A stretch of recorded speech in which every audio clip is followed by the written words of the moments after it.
Hi, it's time for another verb of the day. Today's verb is shake. Let's take a look at some of the definitions or ways that we use this verb. The first way you'll hear shake used is to mean to tremble or vibrate. So this could be a part of our body, right? Perhaps as we're speaking, I feel nervous, right? And my hand will shake, right? Could be one's voice. We can describe someone's voice as shaking if it sounds like it's trembling, right? Those are all ways that connect to this first definition.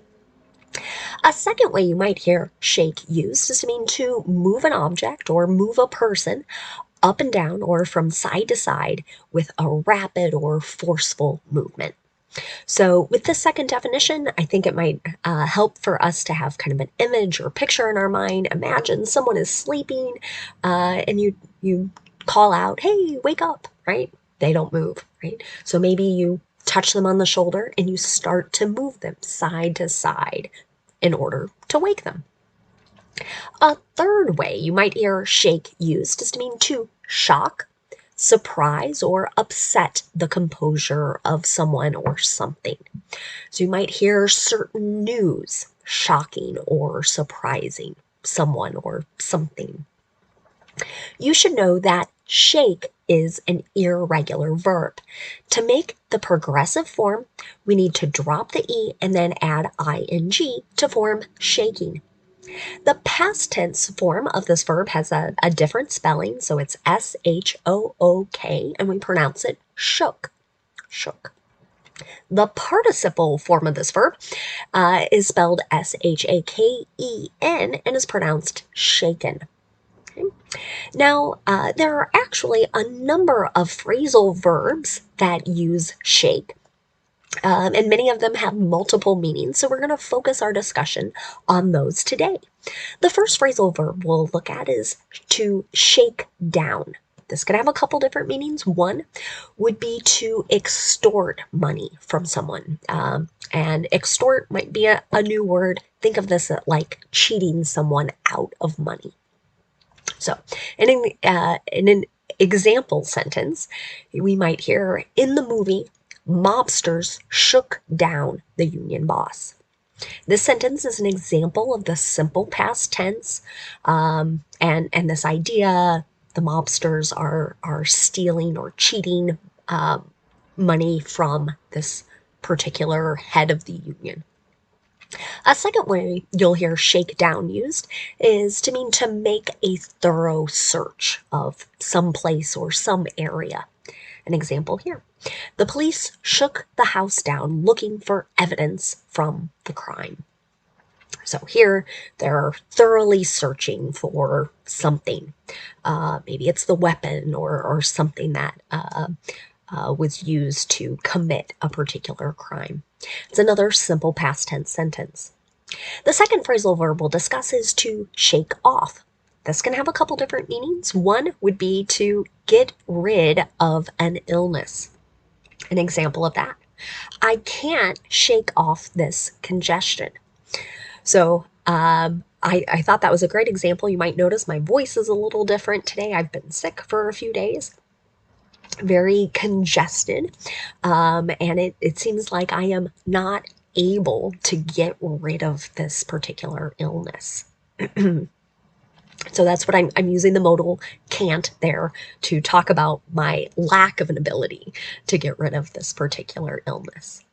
A second way we could use shake off would be to mean to evade or outmaneuver someone. So, again, I feel like we might hear this in movies or TV shows about crime. So, maybe a group of people who are trying to evade or escape the police, not get caught, might say, "Did we shake off the police?" That's a yes or no question in the simple past tense. The last way you might hear shake off used would mean to free oneself from something. So many times this is used as kind of like a negative emotion, an uncomfortable emotion. An example here, shake off your stage fright. So here, this is an imperative, a command, right? So someone is saying like, be free of this feeling of I'm going out on stage in front of others. Now let's look at a few more phrasal verbs. The next one we'll discuss is to shake out. Many times this really just means how something happens or will happen or how it happened. So you might hear transpire or how something comes to pass. Here's an example. Sometimes these cases will go before a judge, but it isn't always how it shakes out. And I'm sorry, I think I read that incorrect, but that isn't always how it shakes out. So that's not how it always happens. We could replace there in that sentence. And here, how it shakes out is an example of the simple present, right? So we're kind of talking about a fact, in this case about a particular type of legal matter. A second way you might hear shake out used is to mean to remove dirt from something, usually by shaking. So, an example here. Will you shake out the rugs while I mop the floor? All right, so here's a yes or no question in the simple future. Generally asking someone here for a little help. So pick up the rugs, take them outside, and shake them out. The last phrasal verb we're going to discuss today is to shake up. It can have a number of different meanings. One would kind of tie back to that third definition we looked at earlier, to upset or shock someone or something. An example here. The latest photos and video have shaken many people up.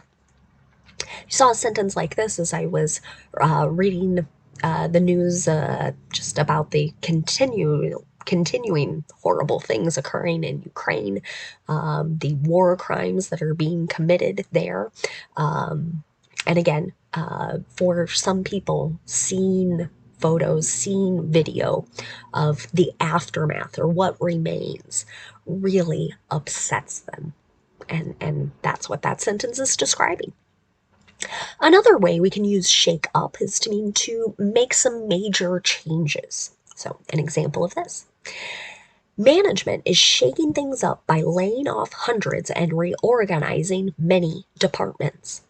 So, this is an example of the present progressive or present continuous, and we're talking about an organization making major changes. So, certain people no longer work here, and now departments have different structures.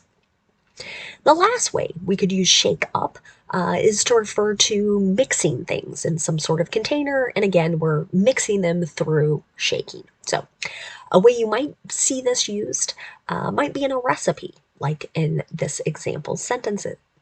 Put the potatoes in a bag with the seasoning and then shake it up, right? So take that bag, right, and move it around, shake it.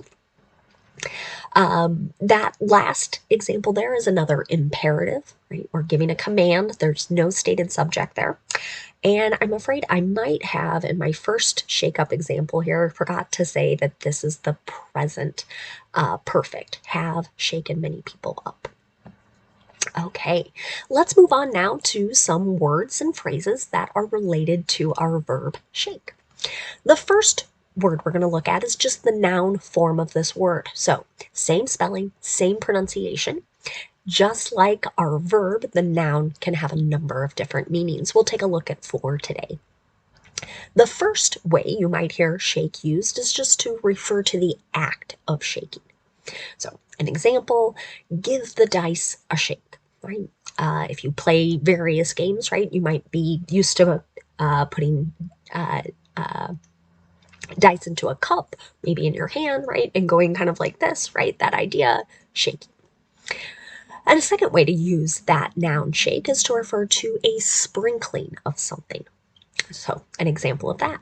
Add a few shakes of salt and pepper before serving, right? So just a little sprinkle, not a heavy amount of salt and pepper.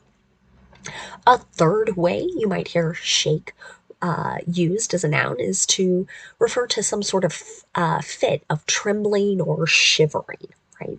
An example of this. Public speaking gives him the shakes, right? He gets, right? That that sort of fit of trembling. A fourth way you might hear shake used is just a shortened form of the word milkshake. So, an example here, this place has the best chocolate shakes. And this phrase comes from the machine that's used to mix ice cream, milk, and other flavoring to make a milkshake, right? So it's that process of mixing.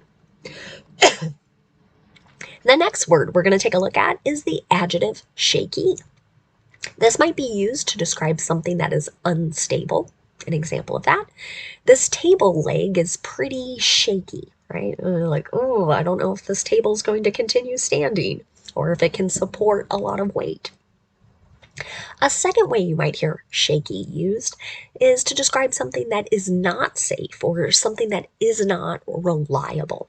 So, an example here, that evidence seems rather shaky, right? So, can we rely on that? I don't know. Not too confident if I'm describing it in that way.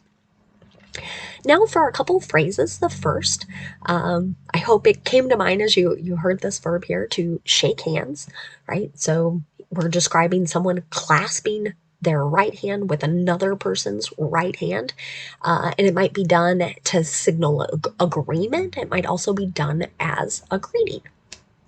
An example here, I stopped shaking hands with people during the pandemic, right? We weren't so confident about germ spreading and the like, right? It was a good time not to have that physical contact. Another phrase you might hear is a fair shake. This generally refers to equal treatment or equal chance or opportunity. An example here, I don't think those interviewers gave me a fair shake. Right? So you might imagine having an interview for a particular job. You're excited, you go in, and the people you're talking to are disinterested. They're trying to get it over with maybe as quickly as possible because maybe they've already selected their candidate. They already have someone in mind and they've kind of decided, like, it's not going to be you. So we might describe that situation as not being an equal opportunity, an equal chance. Thanks so much for watching today's video. I hope you have a great day.